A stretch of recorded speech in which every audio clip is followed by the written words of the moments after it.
حضرت امیر المؤمنین ایدہ اللہ تعالی فرماتے ہیں، ایک اہم چندہ جس کی طرف میں توجہ دلانا چاہتا ہوں وہ زکوٰۃ ہے۔ زکوٰۃ کا بھی ایک نصاب ہے اور معین شرح سے ہے۔ اس طرف توجہ عموماً کم ہوتی ہے۔ ذمہ داروں کے لیے بھی جو کسی قسم کا ٹیکس نہیں دے رہے ہوتے ان پر بھی زکوٰۃ واجب ہے۔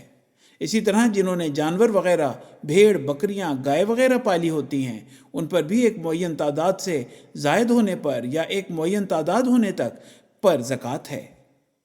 پھر بینک میں یا کہیں بھی جو ایک معین رقم سال بھر پڑی رہے اس پر بھی زکوٰۃ ہوتی ہے۔ پھر عورتوں کے زیوروں پر زکوٰۃ ہے۔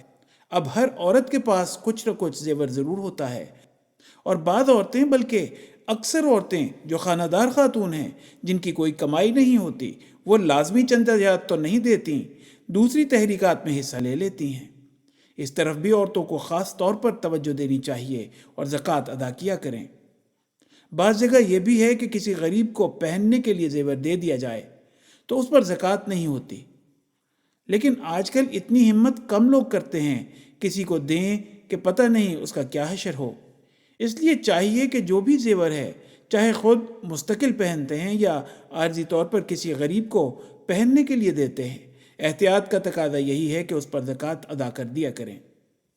حضرت مسیح موعود علیہ الصلوۃ والسلام نے تو حضرت اماں جان رضی اللہ تعالی عنہا کے بارے میں فرمایا کہ وہ باوجود اس کے کہ غرباء کو بھی زیور پہننے کے لیے دیتی تھیں لیکن پھر بھی زکوٰۃ ادا کیا کرتی تھیں۔ تو احمدی خواتین کو زکوٰۃ ادا کرنے کی طرف خاص طور پر توجہ دینی چاہیے، اور جب عورتوں کی کوئی آمدنی نہیں ہوتی اور اکثر عورتوں کی آمدنی نہیں ہے تو ظاہر ہے پھر اس زکوٰۃ کی ادائیگی میں مردوں کو مدد کرنی ہوگی۔ حوالہ خطبہ جمعہ فرمودہ 28 مئی 2004۔